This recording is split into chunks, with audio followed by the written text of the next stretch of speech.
just a complicated production.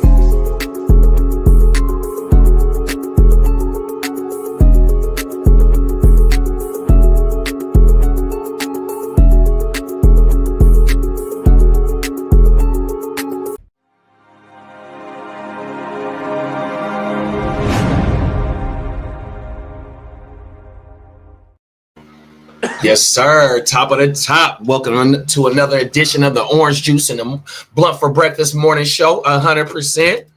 Yes, sir. Hannon. We in this thing. Yes, sir. We in this bitch. What's good with y'all, man? Happy Saturday. Happy Saturday, man. We are multi-streaming on 7 different platforms. We are on the Gen Wealth Network. We on the Heart to Start Podcast Network. We on the Miles Peacock Network, man. Find us wherever you at. We appreciate you wherever you tuned in at, 100%. I got my main man, my motherfucking dog, the CEO of the Gen Wealth Network, 100%. Bogard Scott Free, man. Talk to the people, big bruh. You know what I mean? Just doing Bogard Scott-free things. You know what I mean? Come on now. Yeah, I mean, just man, I'm just coming back to earth, bro. You know what I mean? You know, I be spaced out on the regular, but you know, in this case, it was some other shit. You know what I mean? So I done landed the mothership and we back. Come on now. Yes, Yeah, that shit is floating in the air, man. Y'all make sure y'all be safe out there, man, because the shit is floating in the air. We don't know what they done cooked up, but it's still knocking niggas down for 3-4 weeks, 5 weeks at a time. So be safe out there, 100%. Slim, what's going on, big brother? Creator, the founder of from a fan's perspective, 100% Boogie 45, man. Y'all know what time it is, man. What's going on, big bro? Shit, I'm chilling, man. Just dropping these content. You know what I mean? Episode 13 out right now.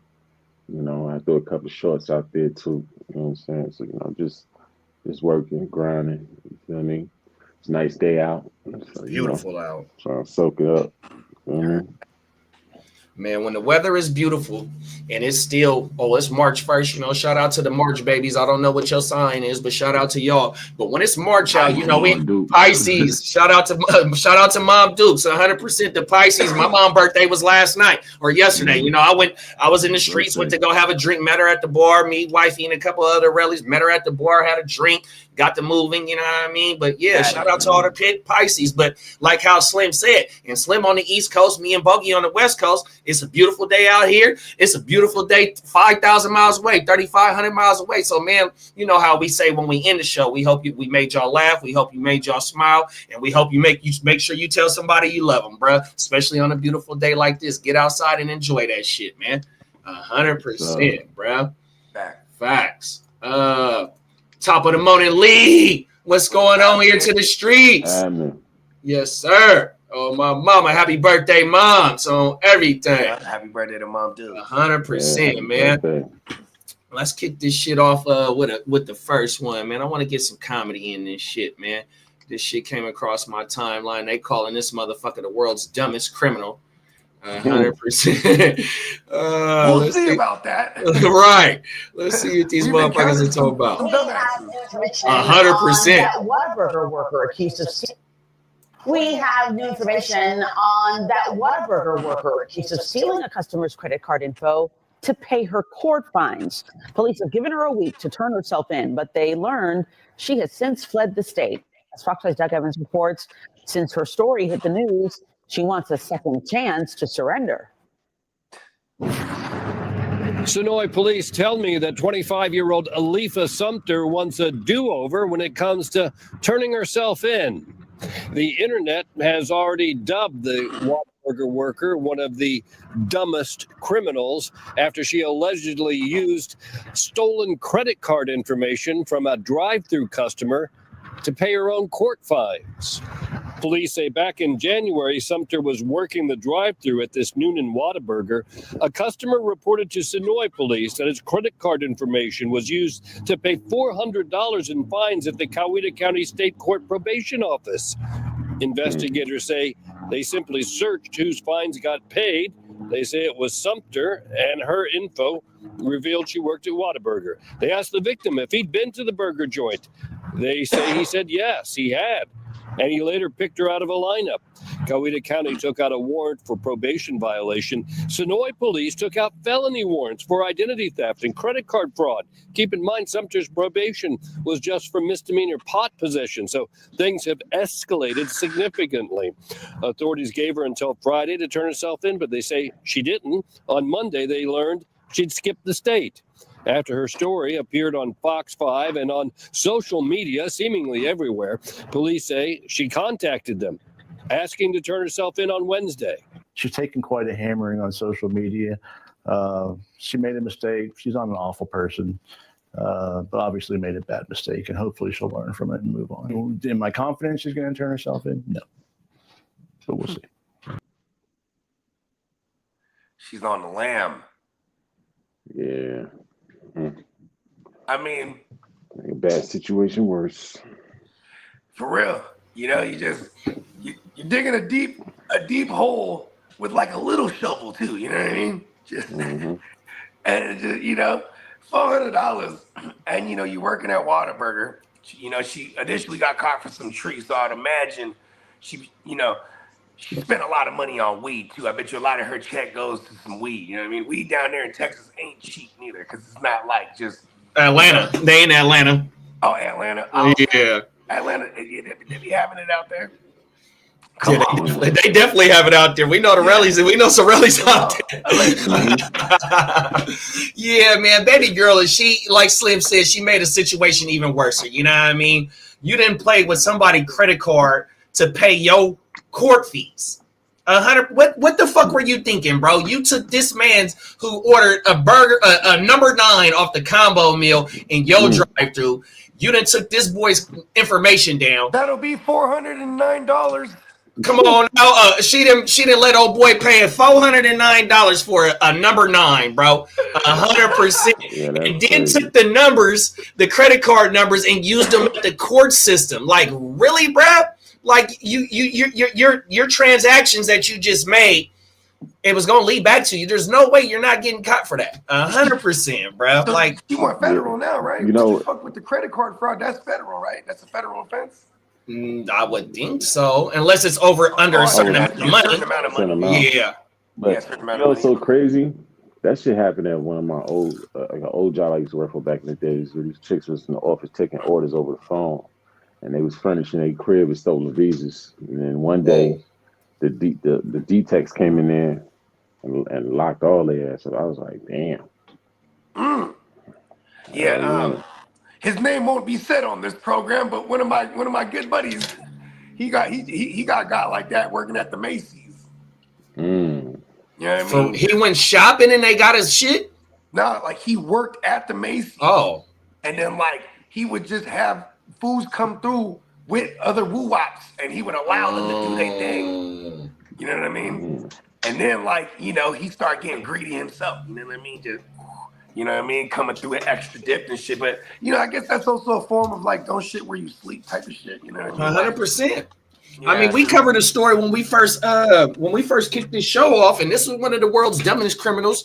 We covered a story in Texas where I think it was in Texas where old boy was trapping out of the motherfucking Popeyes or some shit like that. Nigga, they came to rob him and he let off some shots at the Popeyes. He worked at the Popeyes and he was trapping out the Popeyes, bro. And we covered this story before, you know what I mean? Like, bro, don't shit where you sleep at, 100%. And when you get to playing with these credit card numbers, right, and you only swiping for $400 just to pay court fees, like you could have got some overtime. You might got a license. You could have buzzed down some Lyft rides, you know what I mean? Some shit like that. Don't be playing with no credit cards at your job, because it's easy. It's going to come back to you no matter what. How long you get away with it. And if you're getting away with it multiple times, you're digging yourself in a deeper hole, 100%. Now this bitch done did the dash over a weed case.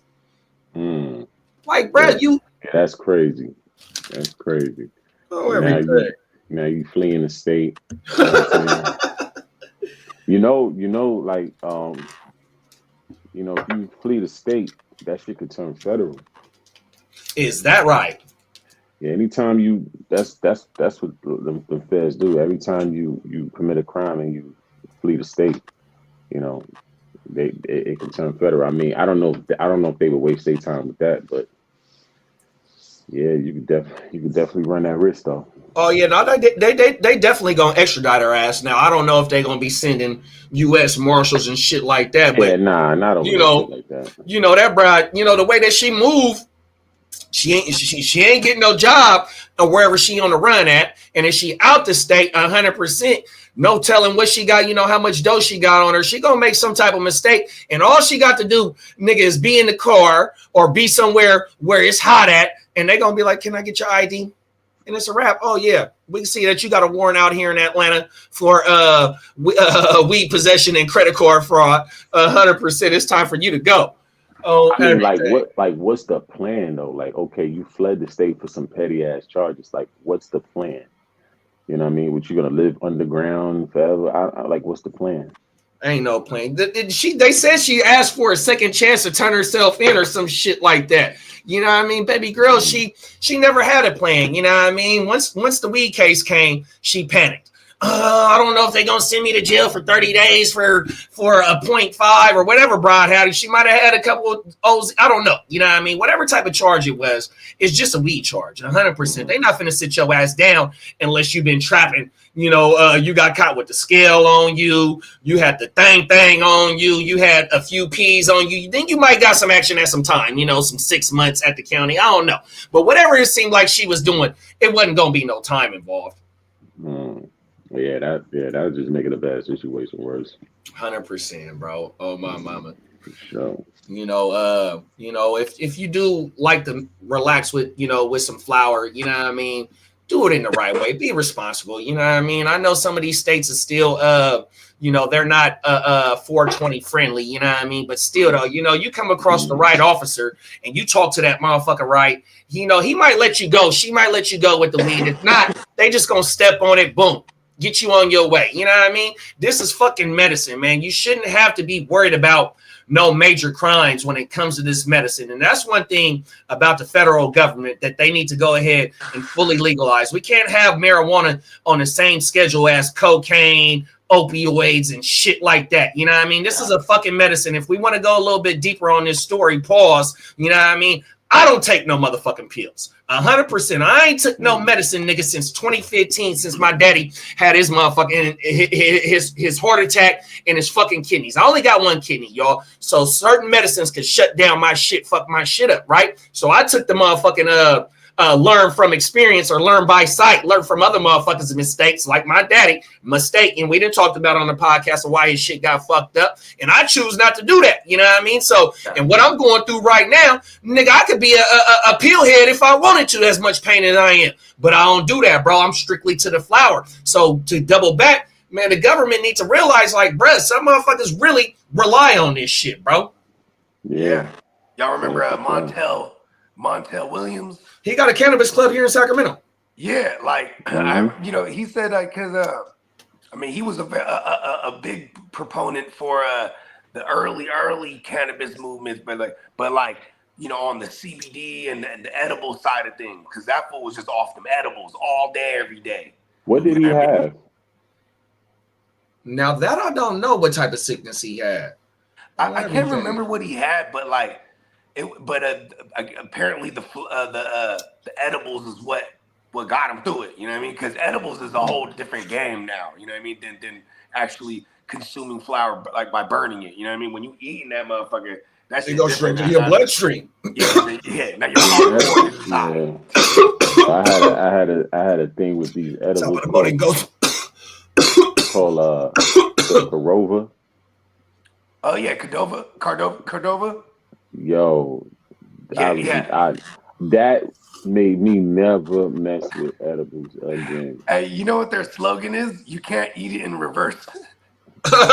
Yeah. But see, that was, I think is it Godiva or it is Cordova, whatever. Corova. It's called Corova.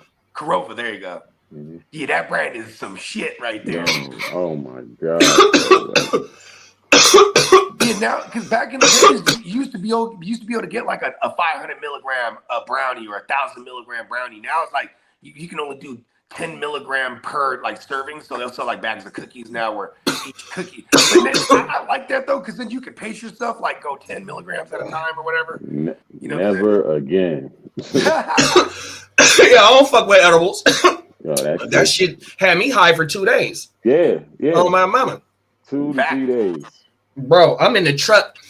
Co-worker, he driving. I hadn't got promoted yet, so I'm still the other man in the truck, right? So I got, and my co-worker, the lead man, he happened to be somebody that I grew up, or he way older than me, but he seen me grow up, so it's family, right? So he already know what the time is when I come in that motherfucking truck and I'm like this. For the whole 8 motherfucking hours, bro. And this is the night from the night before, bro. I don't fuck with edibles, bro. Yeah, but I understand why people do. They give you that like nauseating feeling too, like 100%. Like you want to throw up, like oh my mama. Hey, it had me like this. So like for motherfuckers that got insomnia, which I don't sleep, you know what I mean? Motherfuckers that got an eating disorder, that shit should help should help with your appetite, you know what I mean? Mm-hmm. All types of shit, bro. You know, it's so many medical studies and shit like that help. You know what I mean? It can help with your PTSD. It can help with your motherfucking anxiety. You know what I mean? Because there's some flower or just any type of cannabis product that helps just fucking relax. And like how Cat Williams said on one of them shows, fuck it. Fuck that bill.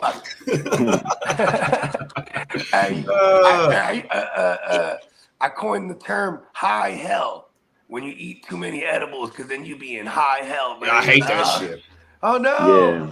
Yeah, you want to get out of that shit. Like you got to go to sleep. That's the only way you go get up out of it.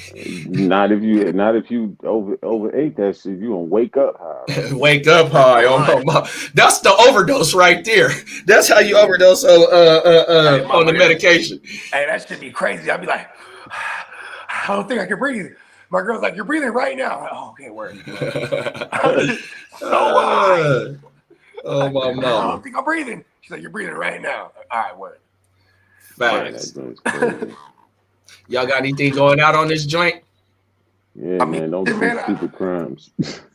All you motherfuckers at the fast food joint, you know what I'm saying? Just, girl, I'm on to you. You know what I mean? Think before you do some shit though. Like think, like really think it through. Don't just. Because that looked like a spontaneous move. Like she didn't think that all the way through. She might have been high. Yeah, I think that she panicked. Like how Bog said, or I think you might have said it, Slim. That she worked at the Whataburger. This is in Georgia. I don't know what the minimum wage is, but it's a fast food chain, right? So she ain't making a whole bunch of guap. You know what I mean? Even though the cost of living down there is cheap, I ain't gonna say hella cheap, but compared to where I'm at, it's cheap, you know what I mean? So for her to make a panic move like that court fees must have been getting down, because you can only get 30 days or 60 days to pay your fees, and if you don't pay your fees, you can get a warrant. They can come and get your ass for not paying your motherfucking court fees. Bench warrant on my mama. So my thing is like, to me, it wasn't a big case. So I'm gonna give the people some game, and this is what my daddy told me when I first jumped off the porch. Don't be riding and smoking. Because if you're riding and smoking in your car, that's probable cause for them to come in your car, right? And on top of that, if you're riding and smoking, and if you're the driver, nigga, that's a DUI. That's how I got my DUI, right? So let's go through some steps. This is a petty case. No matter how she got the case, this is a petty case. But if you're riding and smoking, or if you're riding with the work, put the work in the trunk so they don't smell it in the car to get probable cause, especially if you in a state that don't, ain't fully like that. You know what I mean? We got to be, you know what I mean? Even if you ain't trapping, you just don't want that interview with the motherfucker that got his store on his motherfucking shirt. 100%. So, just be smart. Like Brett said, you know what I mean? It was a panic move. Think about what you're doing 100%, whether is for personal use or if you're trying to get some guala out this shit. Just think about it, man, 100%. And don't get caught up off no stupid shit, man. Think 2-3 steps ahead before you make your first move. I mean, what she could have did was like, she could have had like a Square account, right? Where it's like where you could have it to where like you have like a $5 consulting fee or something like that, and just while you have like 30-40 customers, you just slowly but surely collecting little $5 thing unbeknownst to them, and they won't notice it as fast as they would a $400 woo-wop. You feel me? And then next thing you know, you got all these little Smurfs paying $5 at a time, and then you got your fees. You know what I mean? There could have been other ways she could have done this thing. But of course, man, she could have just doubled up, man. Got 2 jobs. Man, that's what I said, man. Go get some fucking overtime, man. You at a Whataburger. That motherfucker probably don't close till 12, 10 o'clock. You can pick up 4 hours or something. You know what I mean? 100%. So over a small crime, a misdemeanor, man. You done fucked your name off and then added some other shit because you fucking got shook. She going federal like E40. Oh my mama, that's the name of his album too. Federal. Federal. That's my dog. Shout out to Uncle E40, man. Yeah, shout out to Big Uncle. Oh my mama. Let's get into the next topic. My dog Slim gonna be able to give us some good insight on this shit right here, man. Oh my mama. You know, yesterday I seen the first wait. It was Thursday where I seen the first 18-wheeler Tesla on the road yesterday. Yeah, I never seen them on the road until yesterday. Oh my mama. And so we're gonna have to talk about some 18-wheeler like type shit, y'all. And you know, let's get into it. Because I know a lot of homies on the road.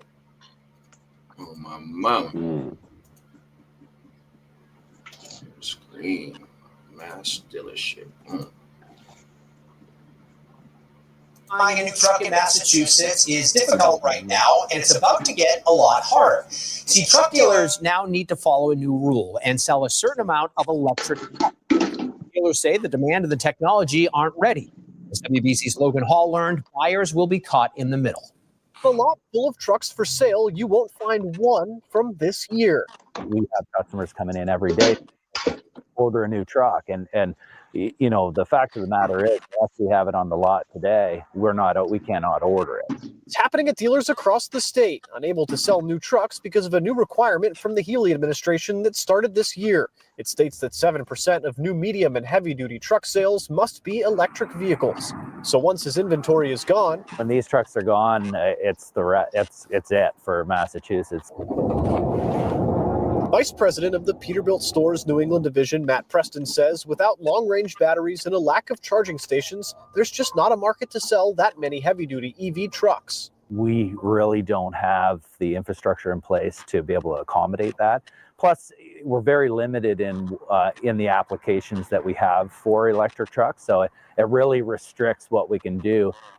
Jason Mathers with the Environmental Defense Fund has a different take. He says these requirements are a step in the right direction. I think there's an urgent need, right, given the human health impacts, you know, right, for addressing diesel pollution. And I would say the technology is getting better every day, right? We've had over this past year about 35,000 trucks, zero emission trucks sold in the U.S.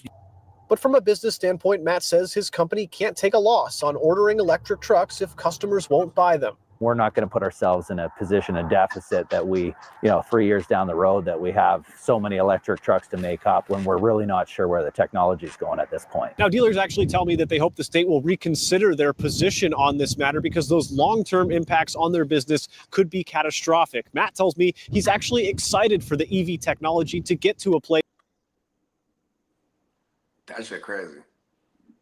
Yeah, that's just stupid. Because how are they going to travel distances? Bro, Slim been saying the technology isn't there, right?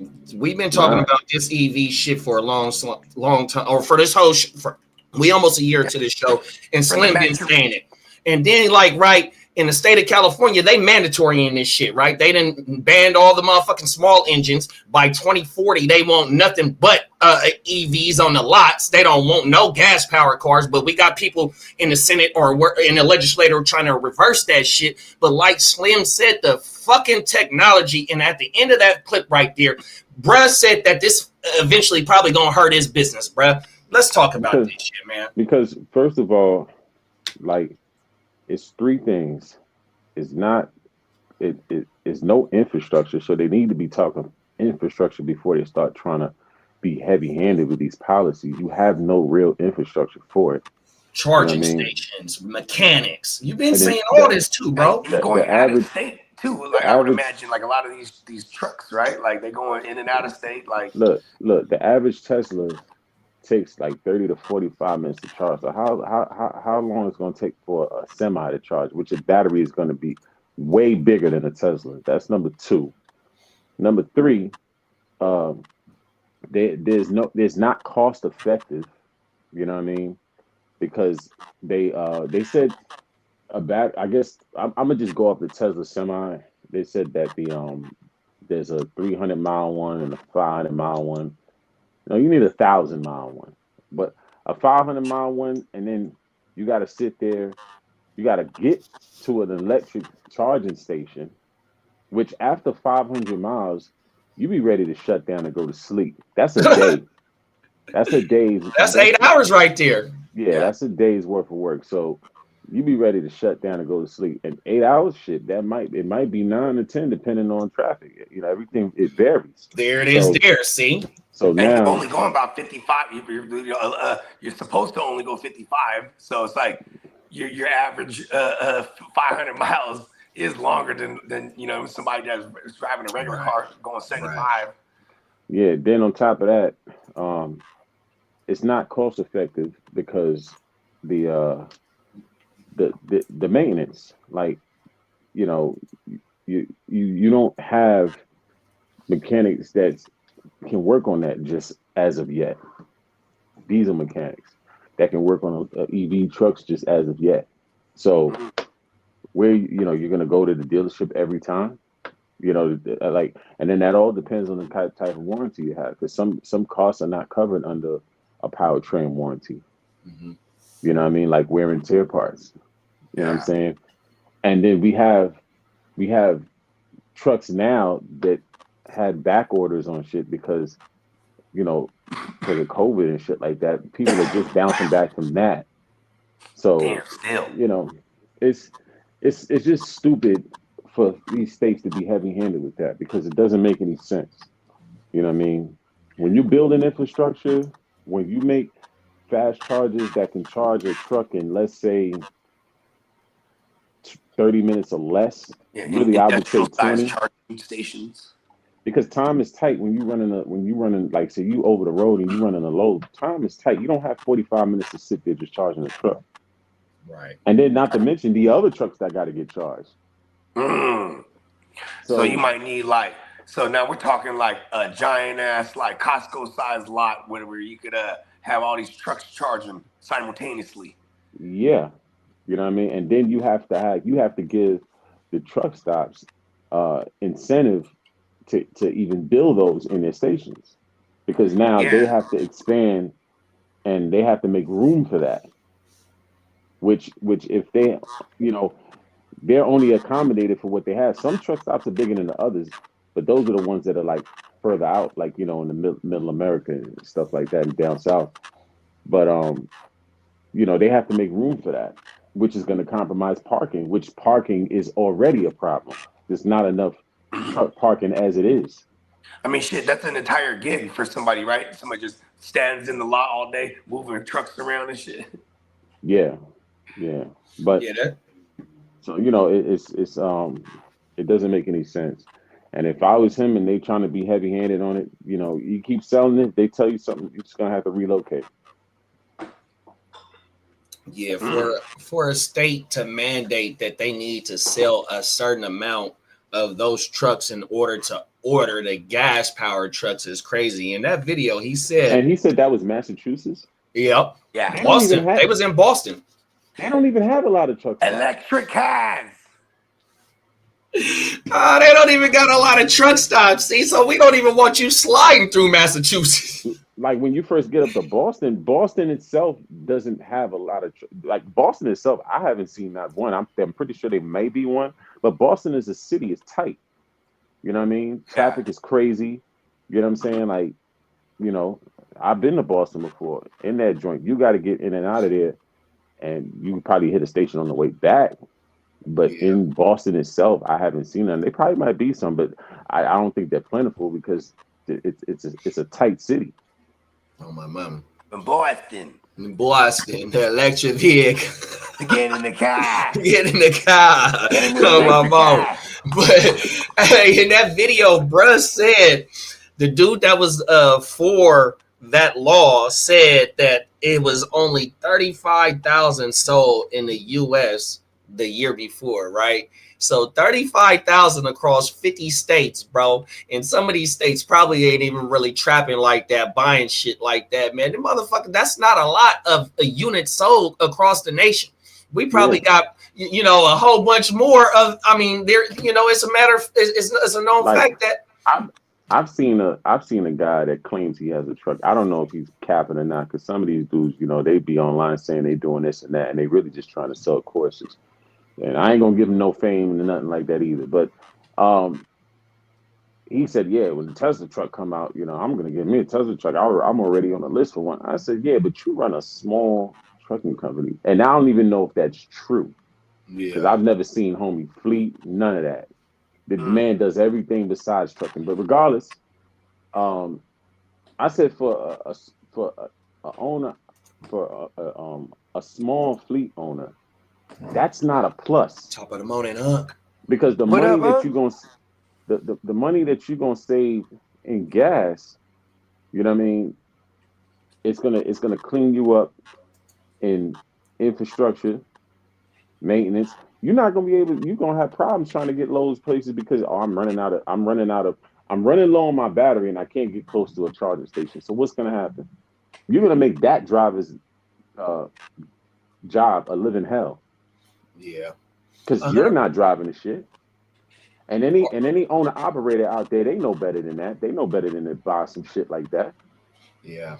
No, I mean, like the logistics of what you're saying, because already when you in the gas powered, you know what I mean, you said the traffic and shit, and I didn't think about that. Then when Bogey said only 55 miles per hour, nigga, you know what I mean, that LA ride, I can make that motherfucker a 5-hour ride if I really wanted to, because I'm in a personal vehicle and I can push that I-5 85, 90, you know what I mean, depending on what city I'm, you know what I mean? So for y'all to go ahead and only have a certain amount of hours to get to, you know, in a certain amount of miles. Now, if I got to pull over for 45 minutes, am I getting overtime? Because that's taking me 45 minutes off the road. And, you know, that's probably a couple, you know, 45 miles right there. You know, tell it. That might be a 60 mile, you know what I mean? If you're over the road, there's no overtime. You don't get paid like that. See, that's fucked up. Per mile.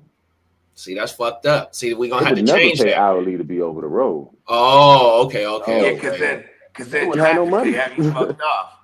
Yeah, okay. Have them well, then see, then we gonna have to get something in between that, because, like I said, if it's gonna take an hour for my truck to charge, that's an hour less that I'm off the road or on the road.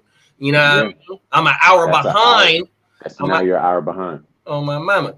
Damn. I mean, so if you say you'll break 30 minutes, you know what I mean? Yes, sir. Now you're an hour behind. Yeah, that shit fucked up, bro. On everything. Wait a minute, hold on. Are they gonna have these electric joints? Are they animaton? What's the word? They drive themselves. Autonomous, right? Are we gonna go? That's dangerous. I was just about to say, bro. It's dangerous. I was just about to say, bro. You're gonna have Brett sleeping in the back. Yeah. With the little hack, you know, the little hack things that they be having that you strap on the little steering wheel, so it simulates like you drive, like you're holding it. Yeah, there was a company that tried that BS, and they're out of business now. Oh, okay. Yeah, you get one mishap. It's a wrap. Yeah, I mean, imagine you're hauling fuel. Oh shit! With an autonomous truck. Imagine you're hauling, you know, crude oil, petroleum, nitrous oxide, lithium. You know, lithium. I mean, you name it. Like, you really want to take that risk?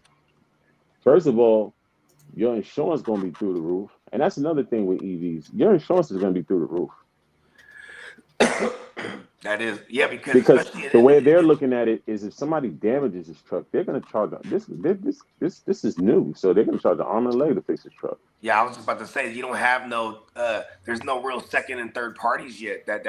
Like nope. Like so now that affects. You got to go to specialties. Yeah, so now that affects your bottom line. Yeah. Because if you're on, let's say if you're on an operator, even if you're a company, insurance runs this business, right? So that affects your bottom line now. Dang, so that would entail, like, prices would go up if you are these companies that use these electronic vehicles, right? You would have to raise your price because Exactly. you have more expense now.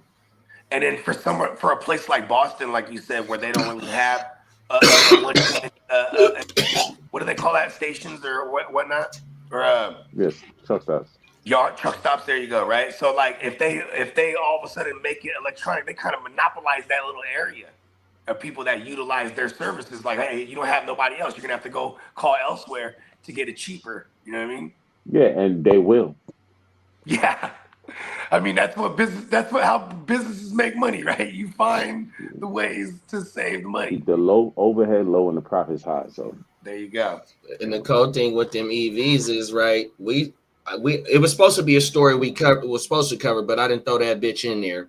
But when them EVs when they catch on fire, you can't put the motherfuckers out like you put a regular fire out, right? Nope. And so Yeah. it was a because of the lithium and shit, you know what I mean? That motherfucker, we seen it was one out here going up to 80, going towards fucking Reno, or it might have been on the 50 going towards Tahoe, but it was going north or going that, towards Nevada, right? And that motherfucker blew up. And they had to let that bitch just, you know what I mean, just let that bitch go. Just burn out. On my mama. 100%. So, you know what I mean, with this, and like how you said, just imagine what you hauling and that motherfucker end up going. You know what I mean? That shit crazy, bro. What if you're an electric truck hauling other electric trucks? Right. This shit. And they trying to mandate this shit. This is mandatory. Nuke.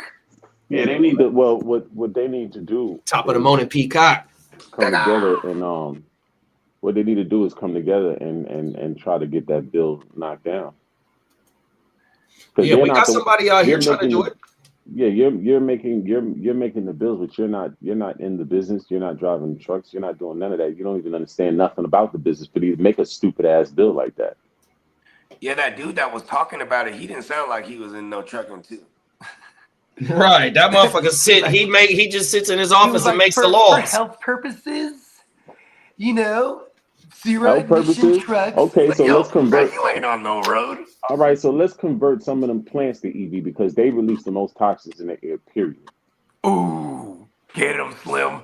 Let's reverse some of those plants to EV. Why they're not using green energy? Man, you know what? That's crazy that you said that, right? So I was watching Forensic Files last night before I dozed off, and so it's this stretch of highway in Tennessee, the Highway 75, where it's known for getting foggy at, right? And you got little lakes and shit, rivers, that border the fucking highway, right? But these motherfuckers, right? One of the person, man, everybody that on that in that accident, rest in peace. But one of the people's passed away, hired a lawyer, got some environmentalists and shit like that, right? Nigga, it's a fucking rubber plant 3 miles away, like you said, letting off the shit in the air. The motherfucking environment's lawyer, whatever the fuck they did was they found out that since this shit is pushing all this shit in the air and that the motherfucking weather didn't have not enough moisture in it to create the fall.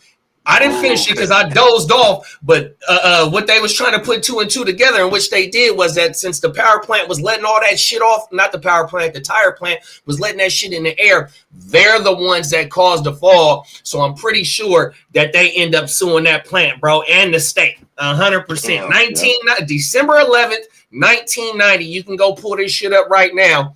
Highway 75 in Tennessee. That's some science right there, B. 100%, bro. That motherfucking scientist. That's just like how the Slim said about putting that shit in the air, man. Let's get that shit right. You talking about this environmental shit? Yeah, 100%. Oh my mama, y'all got anything going out on this joint? Yeah, I mean, honestly, it's just they're gonna keep trying this dumb shit, but Trump's in office, so I don't think he's gonna go for it. And Vance used to be over those more pro trucking businesses, you know what I'm saying? So yeah, I don't think Vance is gonna be going for that too if that stuff ever goes federal. Yeah, Trump does have he has a background in real estate and construction and unions and shit like that, right? So like the trucking, like he's gonna be sympathetic to that shit. But then also, I mean, maybe you got Elon in there, like, listen, bro, we need all electronic. Okay, electronic is the best. No, Yes. no, we don't. No, we don't. Because You know what I mean? Like, and then you're not. And then people are not realizing. Okay, the carbon. You know the what it takes to make carbon those thumbprint. batteries. No, not the carbon footprint, but what it takes to make those batteries. You know what I mean? Back. You know, what about those factories? You know what I mean? You know, my thing is, if you want to do it, you have to build an infrastructure first. You build, and I ain't talking about 1 or 2 states. I'm talking about over half the country has to build an infrastructure. It has to be, the infrastructure has to be done federally. Has to be federally funded. Once you build the infrastructure and you have the mechanics and the shops and all that in place, then you can introduce stuff like that and make bills like that, because you have the system to support it. So yeah, and we are living in the day and age where we have some of the most phenomenal genius minds out there, and they'll create ways to have universal free energy, and then they end up missing. yeah. My thing is like, right, this trucking industry has been around ever since, you know what I mean, we've been advancing the automobile, you know what I mean? And not only the trucking industry, right, when that motherfucking ship got caught in the canal out in the Mediterranean or wherever the fuck it was at in the Middle East, right, that ship had a lot of shit on that shit, right? And it shut down a lot of the world because other ships couldn't get through there, right? But where that ship, when they get to its foundation and they get to one of them ports and they get to taking them containers off, what are they putting those containers on? Oh, those containers? They're putting them on fucking trucks. Yeah, so that shit gets, trains. we need that, man. Look, you can't change the industry in 20, 30 fucking years that's been around for 70 fucking years, man. 100%, and you're mandating this. This is slowing shit down. It's part of, you know, these motherfuckers that's mandating this shit, you know, they got them motherfucking lobbyists and shit like that. This you know what it is? It's alternative motives and shit like that, man. You slowing shit down, bro. We need these niggas. When you make a bill like that, you need to holler at a person that's like a big wig and like a CEO of that understands supply chain. 100%. You know what I mean? Come on now, man.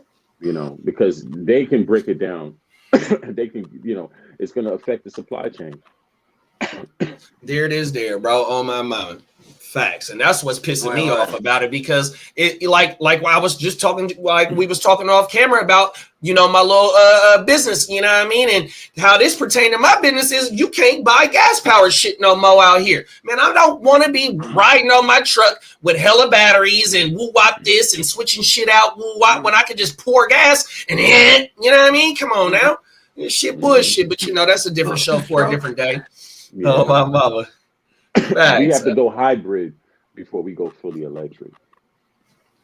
On everything, bro. And in order to go hybrid, which is like half the vehicles is gas, half the vehicles, half the stuff that we use is gas, half is electric, you have to have the infrastructure, period. 100%. Facts. You know, so. Yeah, before you could have so you basically, they got to have a preference before you make it mandatory. You know what I mean? Like, okay.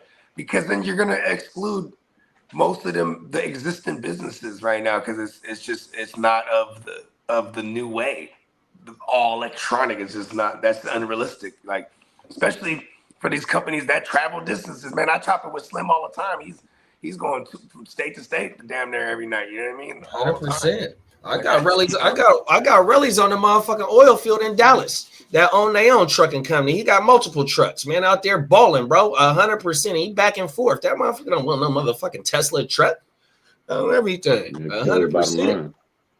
Come on now. Peacock said every time it's a law passed, every time a law is passed, because the lawmakers have something to gain from from getting money back into their pockets. 100%, bro.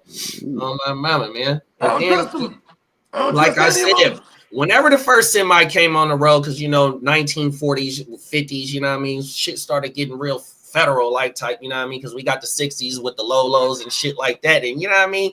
So what I'm saying is that's 60 years, 70 years worth of bang, you know what I mean, with these trucks, right? And here it is now that it's only 2025, and when the first regular Tesla came out, 2015, 16, whatever it was, you had to Fisker a little bit, you know, like that's not a lot of it's a short distance from how long the gas truck's been on there. So how can you try and mandate something in such little time? And like bro keeps saying, it's the fucking technology, and it's not enough of it, bro. Yeah.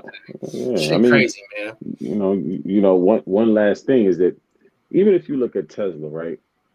The most common Tesla you see out on the street is the Model 3.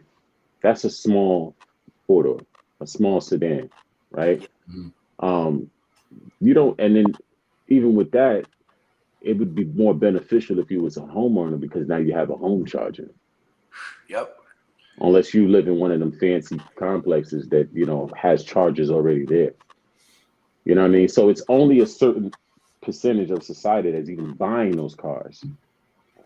Yeah, so like you're gonna switch it over to trucks, and the average person doesn't have a Tesla. Come on, man. And they were giving incentives and bonuses for motherfuckers out here, but they took that shit away. All right. Oh my mama. People was getting them. Oh, everything. And you know why they took it away though, too? Is because the high percentage of people that were utilizing those perks were all people that had electric cars that could afford them, that were, were the small percentage of people. Oh, everything. It was only helping the rich, essentially, because that is where I'm from. It's not only means of like environmental fucking woo wops, but like it's the status thing, bro. When you mob a Tesla, bro, like you got a Tesla truck. It's the stupidest thing to me, because it's like a truck to me is always like, so you can mob shit, right? Tug a boat, things of that nature. You can't do that shit in a Tesla truck, right? I mean, you can. But I bet you can. Nah, you can. But you know what I'm saying? How far? You better live by the lake. Yeah, no, for sure. You better be like, oh, we're driving to Shasta. Oh my mama, if you got a cyber truck, you can only go to Folsom Lake. Oh my mama. Or Folsom Lake ain't nothing but 30 minutes away from this motherfucker. Oh, everything. You ain't lying. Right. Tow your gas powered boat. You know what I mean? That shit. You is a fool, bruh. Oh my mama. What about the fish, man? We ain't thinking about the fish. Come on now. Oh, everything. Let's get into this last joint, y'all. I got some shit cooked up. It's gonna be like a 4-minute video, but this a damn home ownership. 75% of my white counterparts own a home. That ain't by accident. The entire tax system is designed to encourage home ownership. You write off the mortgage payment. You write off the depreciation. You'll be able to depreciate this building, by the way. This is the tax write-off. You get the appreciation. You get all the value creation. But only 44% of black people own a home. I curse people out about this. Like, what are you doing? You're renting some with money you don't have and places that don't want you to impress people you don't know about shit that don't matter.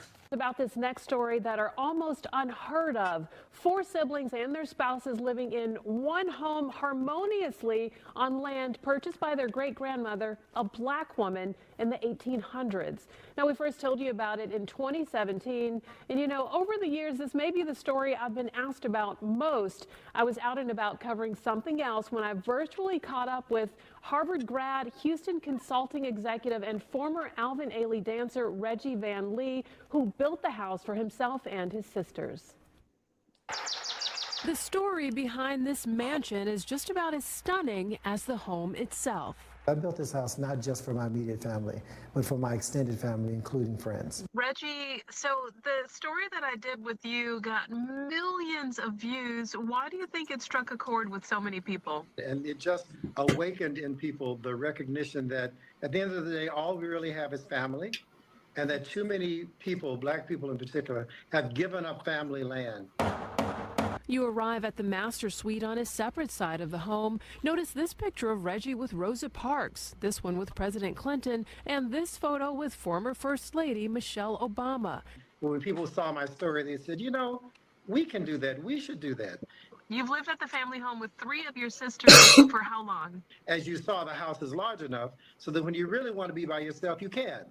But when you want to be with others, you can as well. And having dinners together, the family dinners together, it's just amazing. The home has every beautiful room you can think of, including a beauty salon and a helicopter landing pad where you land there sometimes?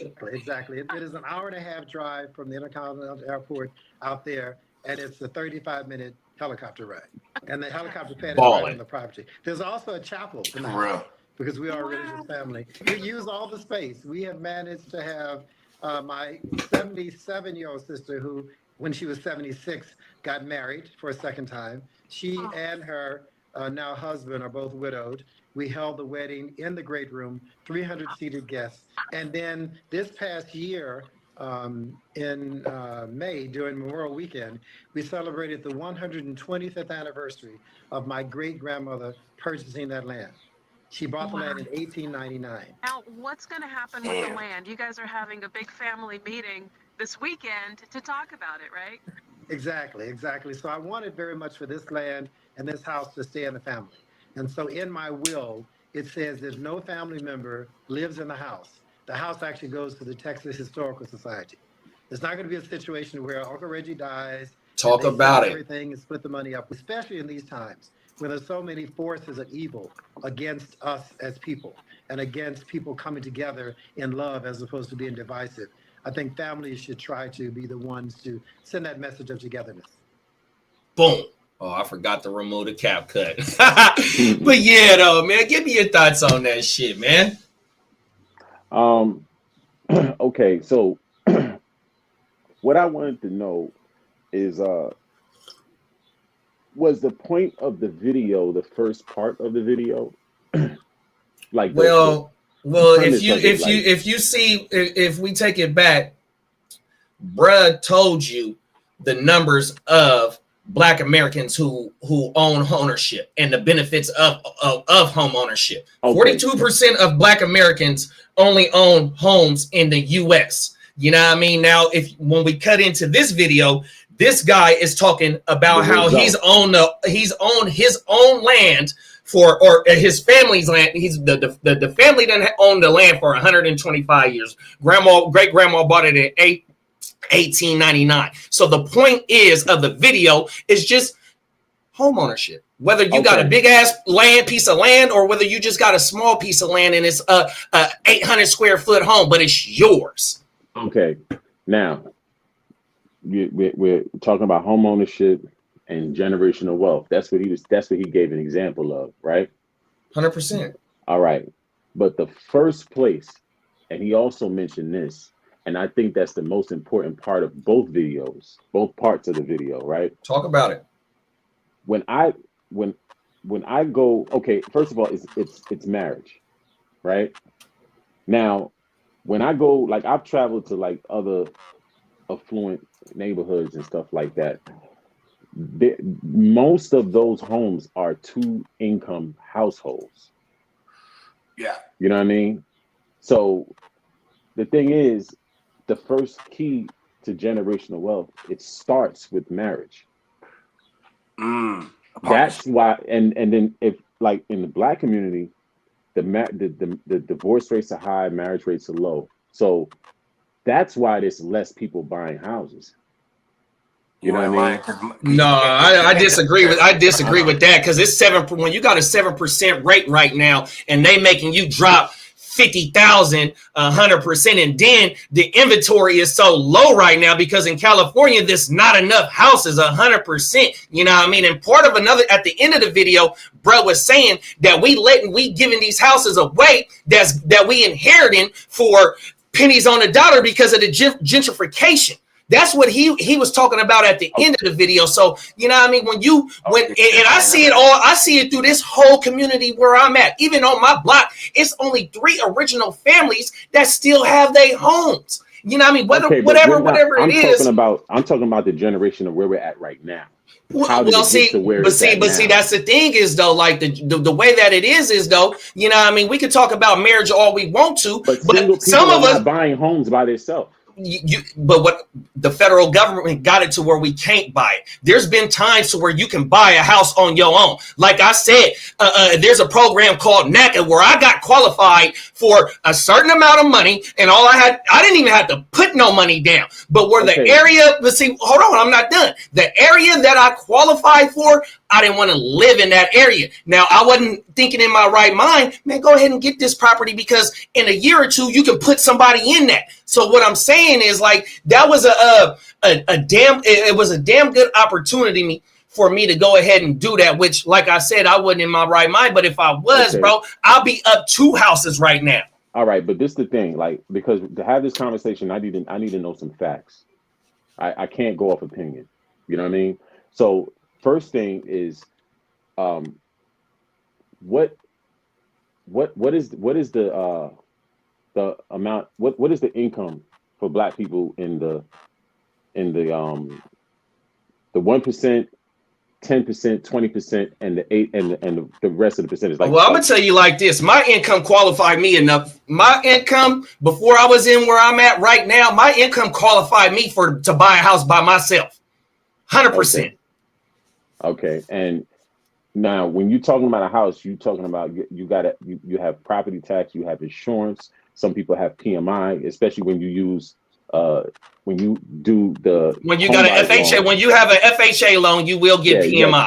You have PMI, and then you also have the maintenance of the home, right? 100%.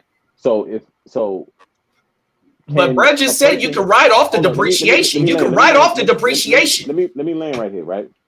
So if you like majority of people in America making between $42,000 and $50,000 a year. That's the majority. You know what I mean? So a single person that's making within that amount can afford a whole house by themselves. Bro. And hold up.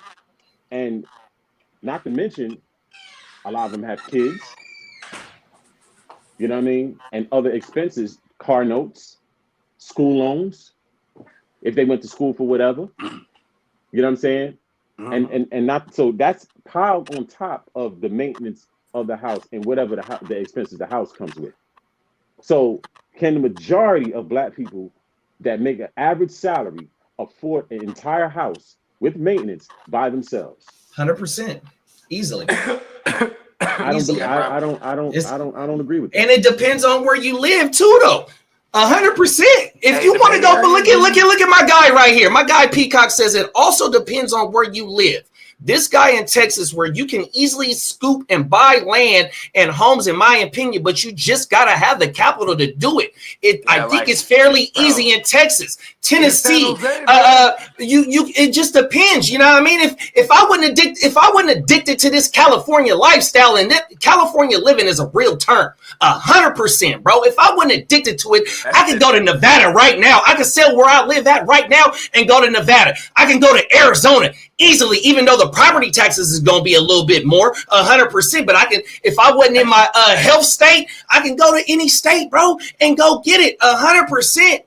Fact. In San Jose, bro, to own a single family home in San Jose, you got to have 2 6-figure incomes. A single family home, and we're talking like 1,800 square feet to like 2,200 square feet. That shit is whack, bro. You know what I mean? All right. So now, even when you go out of town, right, the stuff is switched around. So if the rents are high, in places like California, New York, the jobs are paying good. The jobs are paying good, right? Yeah, but that's where you budget at, bro. If you budgeting your job, no way. If you working 8 hours a day, bro. Let me land my point. The jobs are paying high, more than what you get paid if you were living outside of these big cities, right? So when you go to down south and to cities that are cheaper, yes, some of the real estate is low because not all of it is cheap, right? But the opportunities can be less than a big city, and also the pay. So a lot of people have to take a pay cut. You understand what I'm saying? Because I have people that did both.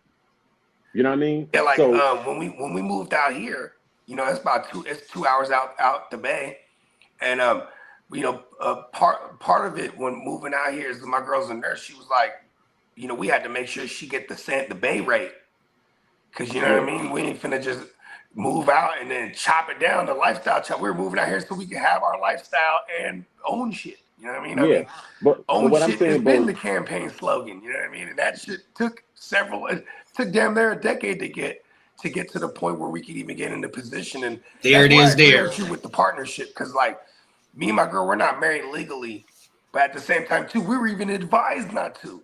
Like, don't get married just yet, so you can get this, and that loan. You know what I mean? We're like, word. You know what I mean? Because we've been engaged for hella long, but it was like, but as a partner, you know what I mean? It went from we're saying for a wedding, like, nah, we're gonna get a house, and then we're gonna flip that house and get another one, and then you know what I mean? Like, and that shit was the illest shit that I was ever able to get across, because you know what I mean? Now this is the thing. Partner. You can't. I can do it by myself, and vice versa.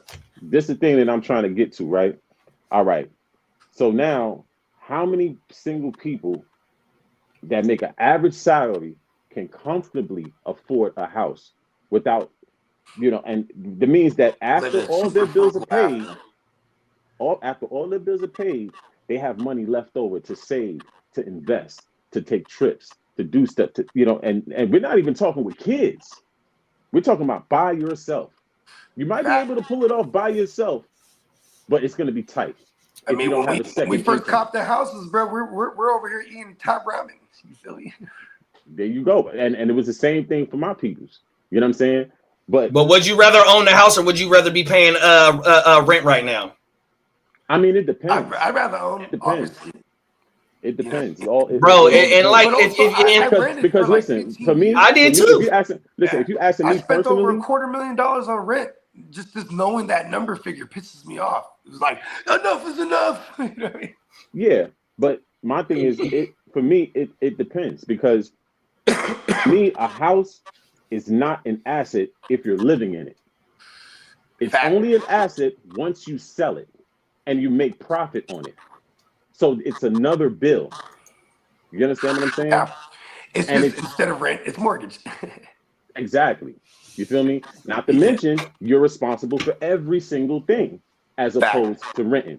And then once you start putting money into your house and your property appreciates, you know what I mean? And if you do happen to pay it off into your lifetime, and you do have kids and you want them to go ahead and live for free, that way they don't have to struggle with the weight that you got that's in order to get this property, and they get to pocket all their money that they make out of their 8-hour day, out of their 25-year career. That's called generational wealth too. And so when you in certain spots too, though, right? So you can get maybe in North Carolina, South Carolina, wherever it's at, these certain states, $190,000 loan for a 1,000 square foot house is probably only going to be $700 a month.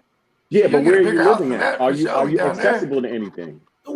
Bro, you're outside of Charlotte. You're outside of wherever big city. You might have to make the sacrifice. Raleigh is not cheap. You might have to sacrifice a 45-minute ride, bro. But see, those are the two biggest cities in North Carolina. Okay, well, so what I'm saying is, though, bro, you know what I mean? If you do want that type of lifestyle, and you want to own, and you can't attain it in a California or something like that, and you've been on your grind, and you working, and you trying to stack, and you stacking for a house here in California, but it's not feasible. And say like motherfuckers they work from remotely, or they have a trade or some type of skill or something like that, bro. You can pick up and go if you do got your money right and you got your credit right, and you want to go attain the American dream of owning homes, of home ownership, and passing it down. We just seen like how bruh said.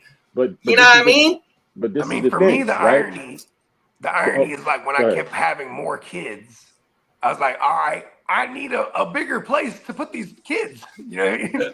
And you know what I'm saying? I gotta own that motherfucker now. So. Now the thing is though, is that when you're looking at these $700 mortgages you're talking about, they're not close to the big cities. They're in rural areas, right? Where are the opportunities at? You might gotta commute. You might gotta commute, bro. Some people work from home. You know what I mean? A commute is a commute. You know what I mean? Motherfuckers, man, look, bro. I'm gonna tell you like this: motherfuckers live in Sac and still work in the Bay because of rates. 100%, bro. Them is facts. 100%. And you just talked about being on the road in traffic. You want to know how that motherfucking I-80 is? It's backed up, bro. 100% of motherfuckers making that daily commute because the wages is out there is more and the cost of living out here is cheaper. They paying $1 million mortgages, but you getting the same house out here for $500,000, bro. 100%, bro. I see it all the time. But if a person is the last closer, spot I was living in, every single one of them units, if it wasn't a family living in there, it was just full of. It was every room's getting rented out. It's a townhouse complex because it's all people working in tech, and like they only even stay in there for the week while they work, and because usually it's a hybrid, and they flying back home wherever they're from because. That's how it was, and they pushing all of us out. That's from there, because it's like if we want to own, we can't afford it now. So it's like we had to move out to the outskirts, and then 9 times out of 10, they still drive. Like my brother-in-law, both my brother-in-laws, they still work in the Bay, drive down there. You know what I mean? Got my other brother-in-law, he got an apartment down there just so he can have a spot to stay at. But see, he caking up though. He got a job that pays that crazy that he can have this apartment there and have the electric cars to go back and forth, and you know what I mean. But live out here to live large. You know what I mean? My thing is this, right?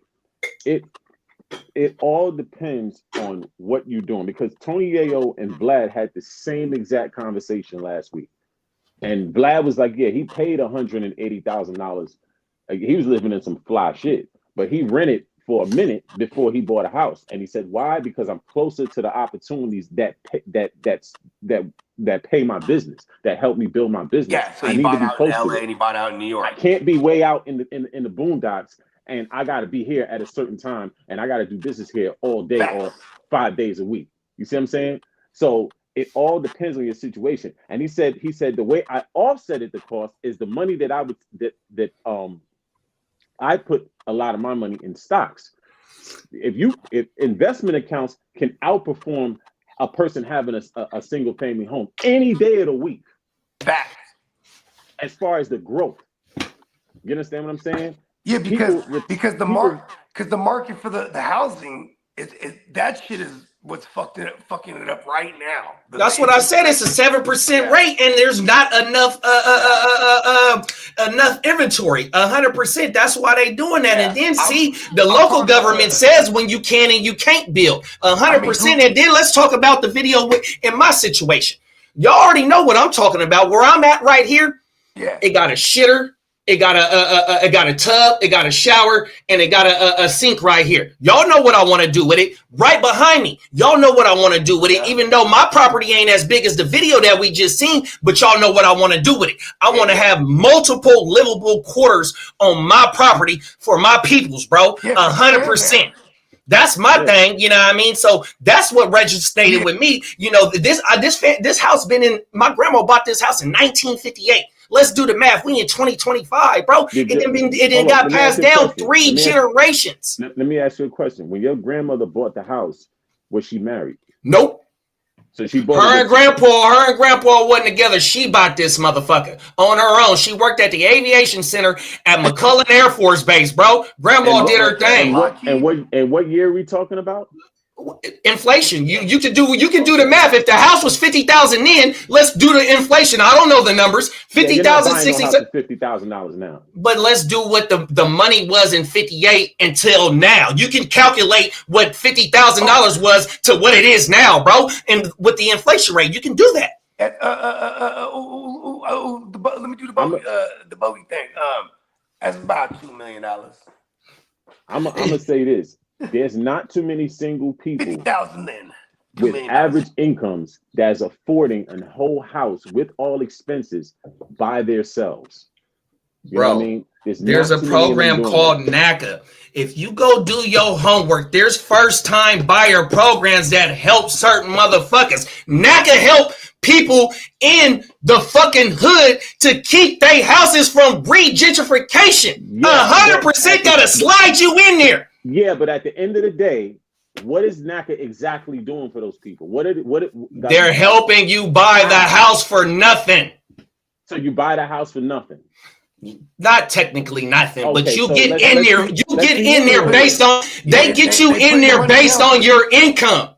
100%. And I was a person by myself, single male with the income, and I don't make a lot of money. 100%. This is in the state of California, city of Sacramento, bro, by myself with the NACA program that helped minorities get houses in certain areas to keep the area from getting gentrified. Boom. You qualify, bro. And I don't make no money, bro. I make pennies. And how much was this house?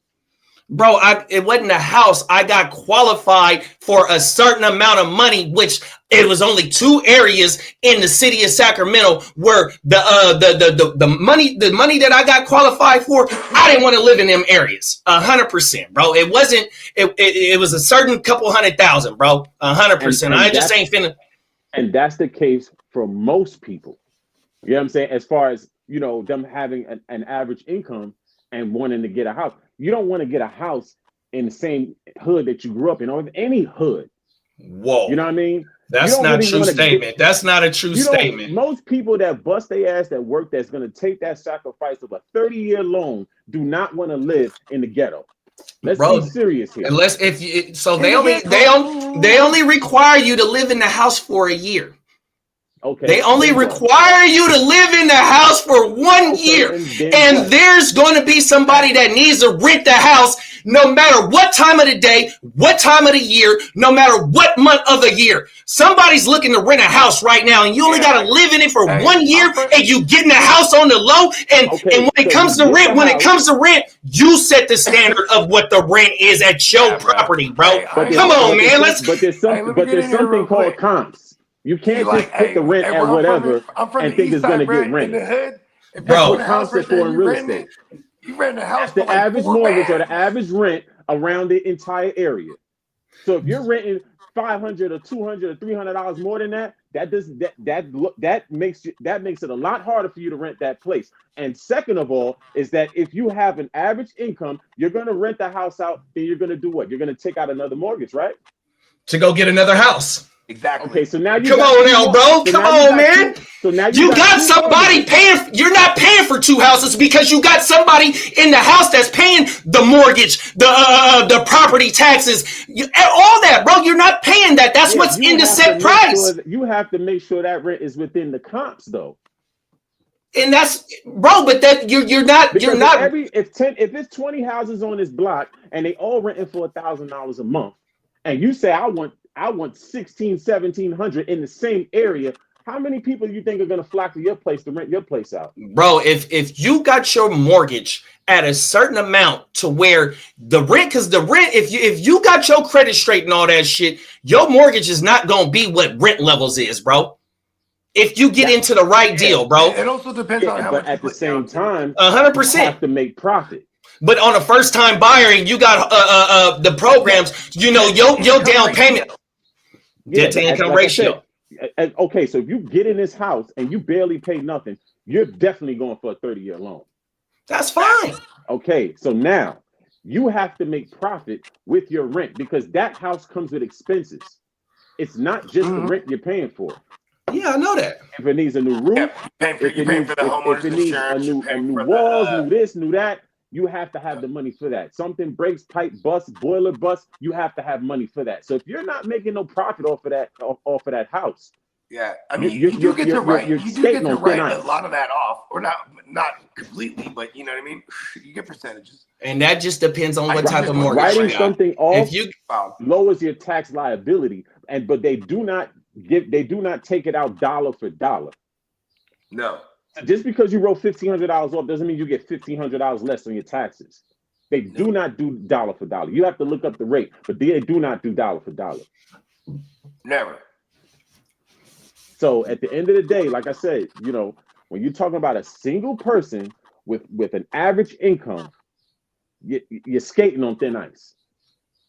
2 incomes is better than 1. You can pull that off a lot easier with 2 incomes as opposed to 1, especially in this economy.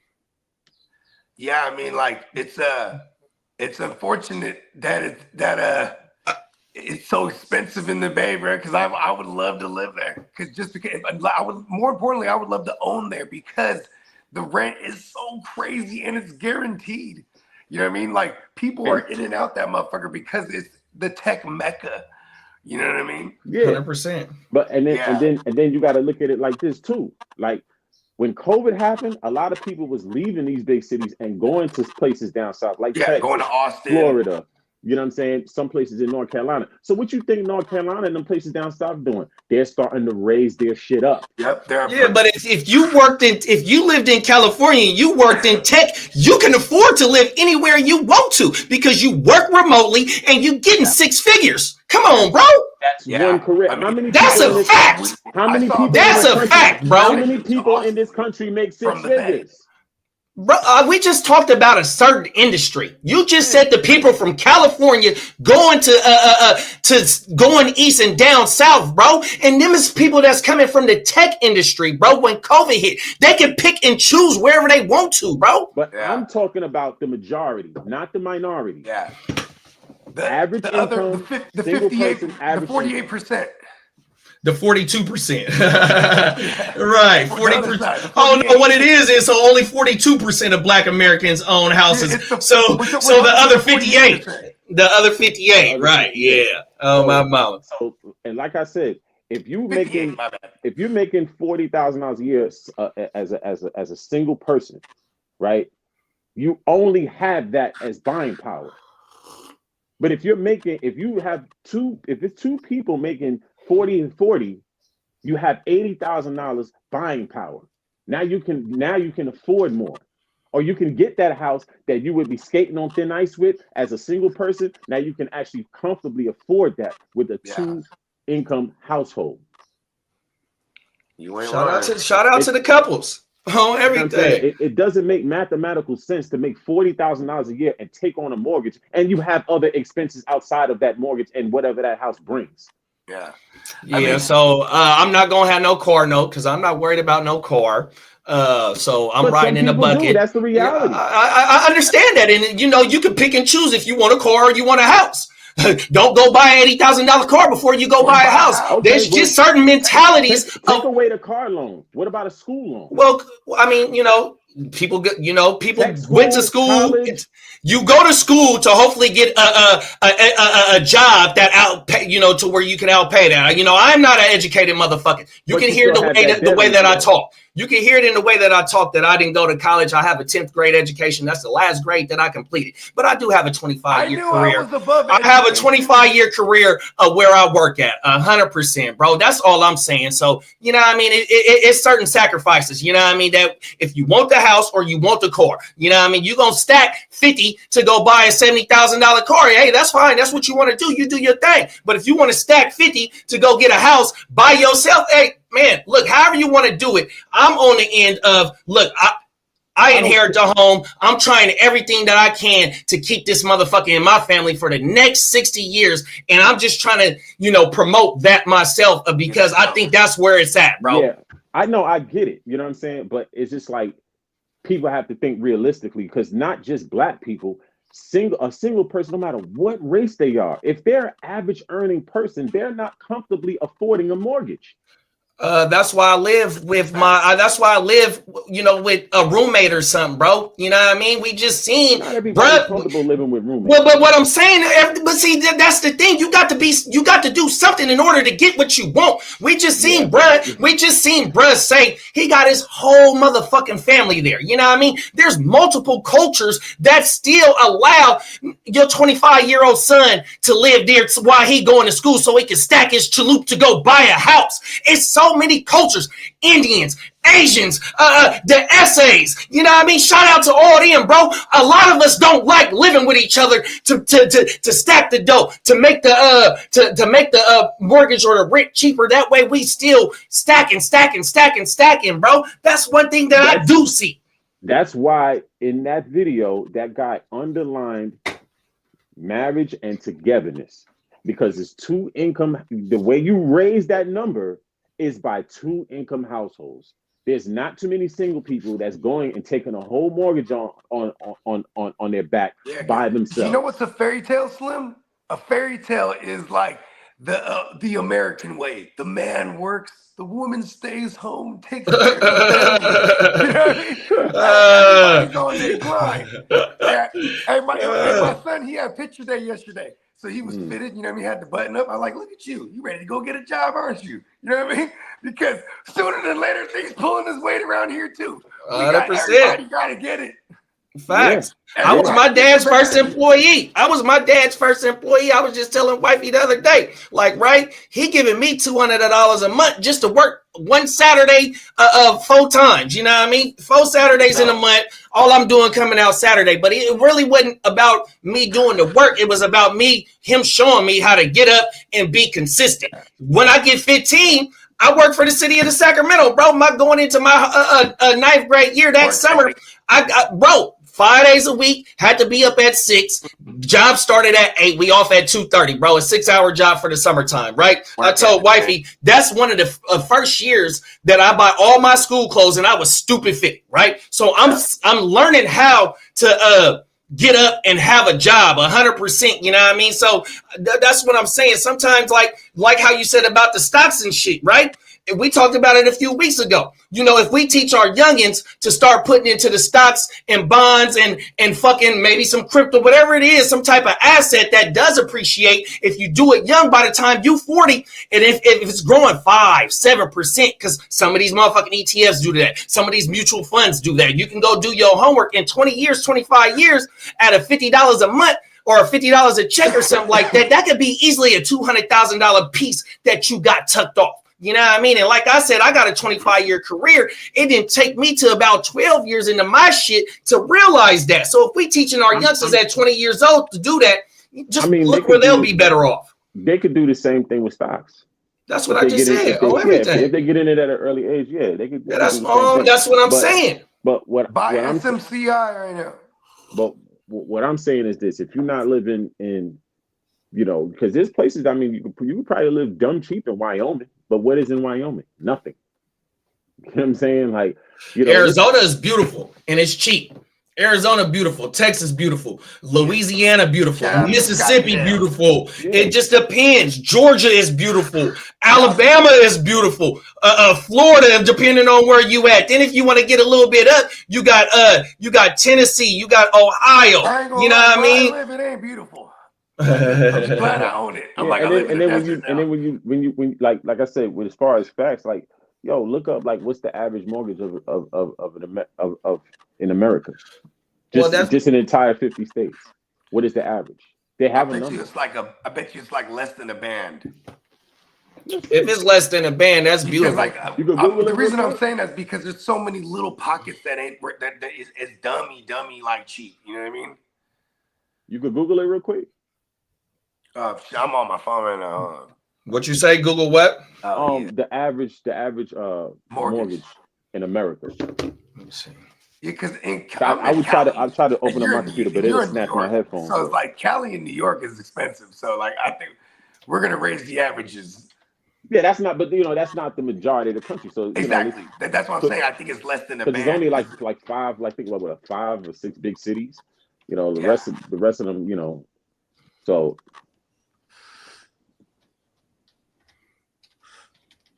Yeah, I'm thinking I'm gonna go 800.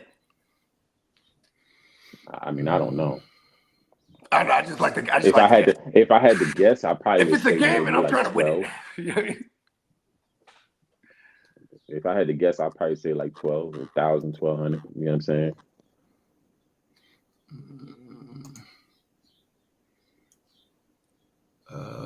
View rates. I feel like my number's too low now. I'm gonna lose this game. Average course. 5-year ARM. Mortgage rate. It's just showing me. Maybe look up family home, like average. Yeah, you got. Yeah, I don't know if you got Chat GPT. Okay. I do. What's the name of that shit? That Chinese one that's whooping America. DeepSeek. Yeah, I got DeepSeek. I was kind of weary with that, man. I'd be scared to use them motherfuckers. I ain't gonna lie. Yeah, the only time we ever fucked with I ever fucked with ChatGPT is every time I'm in the studio because I'm on the studio computer. You know what I mean? Yeah. The PC, the one that's meant for all that shit. You know what I mean? Yeah, it'd be some kind of drawback to some of these apps. You feel me? They want something. I'm like, yo, I don't want they want our data. That's what they want. 100%. They want it all. This is clear, cut, and dry. They want the data. Okay. That's why you gotta invest in a lot of these tech stocks right now. Like my man's in them, they're going crazy off this SMCI right now. They're like, listen, This motherfucker. Okay, here we go right here. The average cost of a home mortgage in the USA can vary widely depending on several factors, including the loan amount, interest rate, loan term, and the borrower's credit profile. As of my last update in July 2024, here are some of the general insights. Interest rate. Mortgage interest rates fluctuate based on economic conditions as of recent trends. Average 30-year fixed mortgage rates have been around 6.76, between 6 and 7%, while 15-year fixed rates are slightly lower.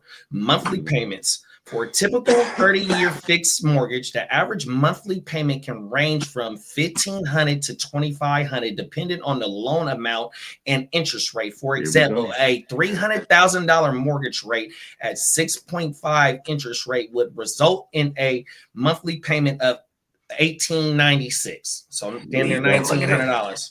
So 15. So you say 1,800, right? But we're saying 1,500 being the minimum. Yeah, and then 23. They said from 15 to what is it? 25. 15 to 25. Okay, so if you break down, let's say you break down let's say a $50,000 a year salary. What's the take home on that? Like what? 40? Well, do the numbers. Say the numbers again. A $50,000 salary. Okay, and the take home on. So 23, 25. So we're going with 25, right? We're just talking for the mortgage, huh? No. I'm talking about out of 50. Like you figure, what you making? What's that roughly like? What 3,000? Let's say what 12, 16, 24. Okay, let's say like a little over $4,000 a month, something like that. I was about to say it's 40, right, for the year, basically. Yeah, 42,000 is like an average side between 42 and then 50. Yeah, so you're gonna take home less than 10. No, I'm saying every month you're taking home. Every month. Oh yeah, break that down. $4,000 or less. Yeah, so bad. 1,500 going to mortgage. You know. See, and that's why you got to be slanging on the side. You feel me? I'm saying your salary will get ate up quick. You know what I mean? That's what I'm saying. Your salary will get ate up quick. Now, and we're not even talking about school loans and a car note or whatever the case may be. Even if you have your car maintenance, car insurance, bills in general. You know what I'm saying? Yep. Added on top of that, you feel groceries. You know what I'm saying? So when you and this is a single person we're talking about. We're not talking about nobody with no kids. So when you talk about that, mine ain't doing that right now either, bro. Yeah, but I'm saying when you talk about that, like it's like you're skating on thin ice. You need cushion when you go to take on a home, because any day something can happen. I ain't gonna lie to you. You might have a smooth 6 months, a smooth year, and then boom. If it wasn't for the COVID, bro, and everything shutting down, because the way me and my lady's lifestyle was traveling, doing all kinds of shit, all of a sudden we're not doing nothing but stacking. That's the only way we was able to even get the first house. I swear to God. See what I'm saying? And let me ask you. I got a question for you, Bogey. So, and I got the COVID rate. And if I don't know if too many motherfuckers know what the COVID rate is, but compared to what the COVID rate was in 2020, 2021, compared to where it is now, that's like 5%. So back in just 5 years ago, you was getting a 3% rate, 2.5% rate. Yeah, shit crazy. Mm-hmm. I mean, at a time where people couldn't work. Yeah, and look at this. Look at this. The first crib. If you already had a mortgage, it was beneficial though, because you could refinance at 3.1. Man, shout out to Peacock in the chat. I remember the first house me and my lady bought. That's why that was one of the questions. It was like, you gotta hustle, bro. I locked in at 3.1%. Like, yeah, hell yeah. And 100%. then look at this. The second house we got, we locked in at 4.5. That's shot up to 7, bro. Trust me, then, I know. Then we couldn't. Then all of a sudden we couldn't fucking. We weren't qualifying for this this loan that we were getting now because the interest rate shot up. So then I had to watch it and then buy that motherfucker down when it got. I remember that. I remember that. You know what I'm saying? Just so we could, because I was like determined, like fuck this shit. You know what I mean? And then even then, the smart people around me was like, it's not the time to buy, but I'm like, I'm gonna live in that motherfucker. You know what I mean? It's not the time to buy if you're like buying and flipping and shit, or buying and renting it out. Like I'm trying to live in this motherfucker. I have to do this shit. You know what I mean? So it was like, but now I'm glad I did it though. You know what I'm saying? Because I wouldn't have been able to survive another year of renting. That shit would have dented my bread again. You know what I mean? Like, I mean, don't get it twisted. Like if you're overpaying in rent, you know what I'm saying? Yeah, you might want to look into getting a house. Yeah, you know I mean, shit in the Bay Area. Yeah, we had a good deal in our spot. It was a 2-bedroom townhouse, only 3 bands. Wow. I'm being sarcastic because a spot like that's normally 33, 32. You know what I mean? So like I was getting a good deal on it, but because they would only raise my shit $50. You know what I mean? Yeah, every year. But also I know the property management company. I also know them, so it was like, you know what I mean? Yeah. I'm very fortunate. Yeah, like I said, it's like I said, at the end of the day, like, the reality of it is that, like I said, most single people are not taking on mortgages with average salaries. Now, if they have above average salaries, that's different. You know what I mean? They could take on a little bit more. They could probably take on that mortgage. You know what I'm saying? But average salary being 42 to 50,000, if they that's why I always give respect to these teachers, bro. I'm like, damn, you gotta tell you're happy these teachers. It's like, dropping our kids off to school and shit like that. I'm like, damn, they ain't making no bread. You know what I mean? I'm in my head like, the fulfillment in life for them is that they're raising the next seeds of America. You know what I mean? But you know what I mean? Because teachers don't make shit, man. I'm like, damn, man, you don't make nothing. Yeah, unless you like principal status or something like that. Yeah, exactly. They be disrespecting our teachers out here, bro. You have to go up the ladder. Librarians, they make 6 figures when you become like an actual librarian, go to school to get the degree and all this shit. Like, 6 figures. I was like, oh, word. That's hard. I didn't know that. Right? Shout out to my man Wise Man If. Yeah. You know what I mean? My mama. Yeah, he was on road to be a lawyer, and then he was like, man, he switched gears. Is that right? Yeah, man. I didn't know that. He was like, I'm gonna make 6 figures being a fucking librarian. Wow. Oh my mama, man. Yeah, man. You know what I mean? The main thing is though, like, you definitely got to live within your means, 100%. You know what I mean? Whether you single or whether you together, you know what I mean? That's the main thing. Get your shit right to where you can, you know what I mean, throw some money to the side, whether you putting it into the stocks or into the ETFs or into some mutual funds, whatever it is, because that does grow. That grows all the time. You know what I mean? Sometimes it up and down, but you know what I mean? That's going to grow. You got to do that 100%. But also, man, put some money towards what, if you do have that goal of one day do owning a house, man, just tuck it. Stay tucking, because like Bo just said, sometimes there's when you buy and there's not a time when you buy, or it's a seller's thing or whatever the terms is. Yeah, you know what I mean? That applies to the ballers though. Like, you know what I'm saying? When we're like, think about this: when the interest rate goes up hella high, the motherfuckers that are in those businesses, they just switch gears. They start buying in bulk, or they start buying, or they flip, they switch gears, fucking buying commercial. You know what I mean? Like. The rich keep riching, bro. You know what I mean? But for us, like right now, you know what I mean? Now you got these apps like Zillow and Redfin. They're buying up all the cheap homes and then adding net tax to it. So now you look at a crib on their site. Facts. It's more than what you would look at on MLS. You know what I'm saying? So, but like I said, you either got to get your bread up or have top of the morning bakes. What up, Banks? 2-income household. Yeah, and them is facts. Them is facts, 100%. But I ain't the ass until you sell it.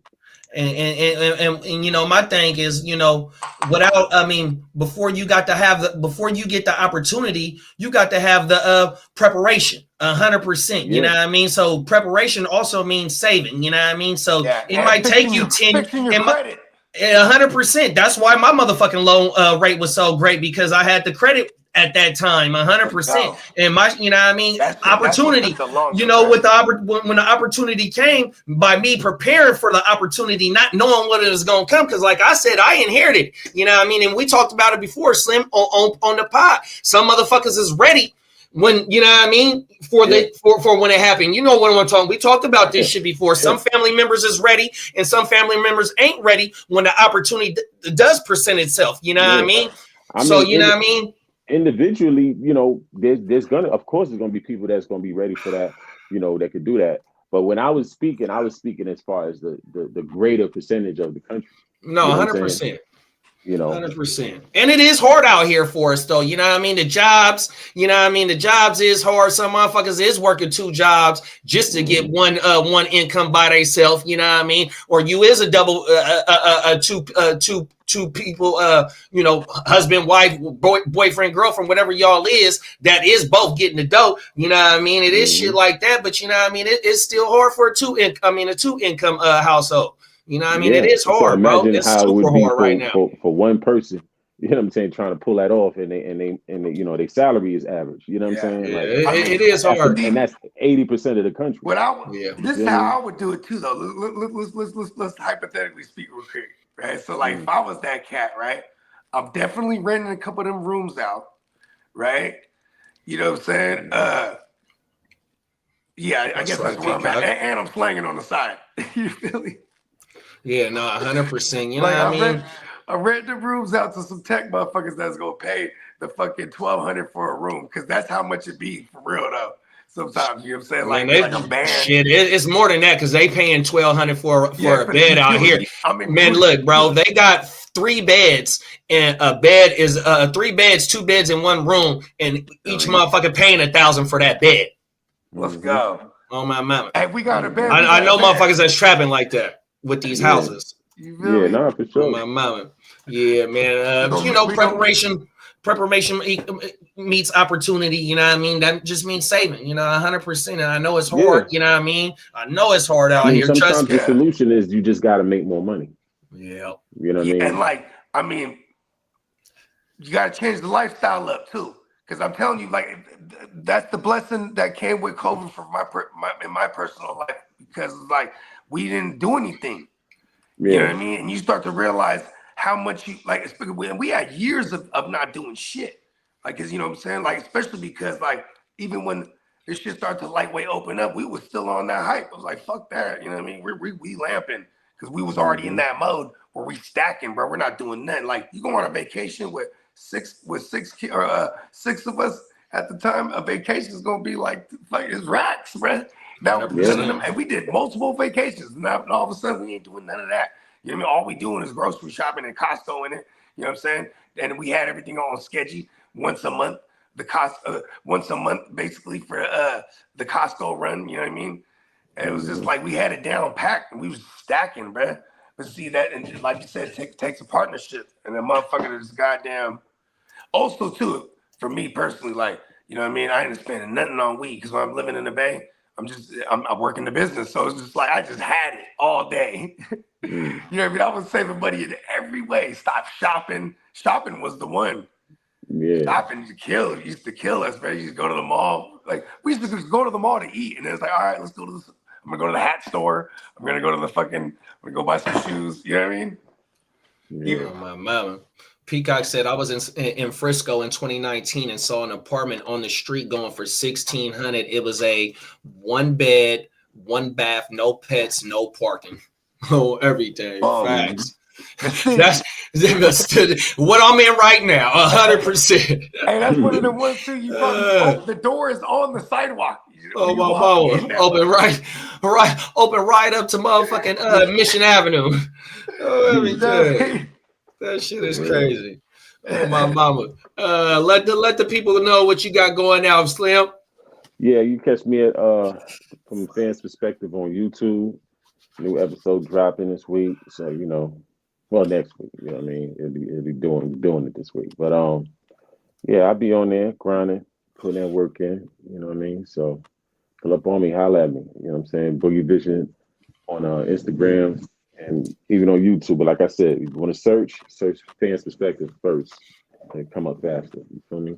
100%. All right. Bo. Hey. I gotta update that and put that on there. Yeah, man, you already know Bogard Scott Free wherever you consume your music. Apple, Spotify, all that thing. And then yeah, check us out on the Gen Wealth Net on YouTube, and check me out GenWealthNet _ on Instagram. 100%, man. Shit. We out, y'all. Appreciate y'all for pulling up on us wherever you pulling up on us out. You know what I mean? Stay safe out there, man. Shout and we out see to the y'all. chat. Shout out to the chat, 100%, man. Them is facts. Everybody have a great weekend. 100%. We see y'all next week, man. 100%. Oh yeah, real Monday quick. night. We might be coming hitting y'all off with some weekday OJ too. Oh, facts, 100%, bro. Facts. This coming week. Oh my mama, man. You know, news. The news don't never stop. 100%. Everything. With multiple episodes. You know what I mean? Just stay locked in. You know what I mean? A shout out to our sponsor, NeonPeacockMerch.com. Facts. You know what I mean? Get you some allegedly gear. You feel me? Yeah. 100%. Oh, you know what? I think I can. Boom. There go that. There go NeonPeacockMerch.com. Man, let me see. Media assets. Boom. Let me see if it'll work. Oh yeah, I could play the commercial, man. We are sponsored by, man. We'll see y'all. We're gonna go out with our commercial from our sponsor, NeonPeacockMerch.com. We see y'all next week, man. Go slide over to the website, do yourself a favor, and get locked in, man. We gone, y'all. Peace.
You have now access to complicated production.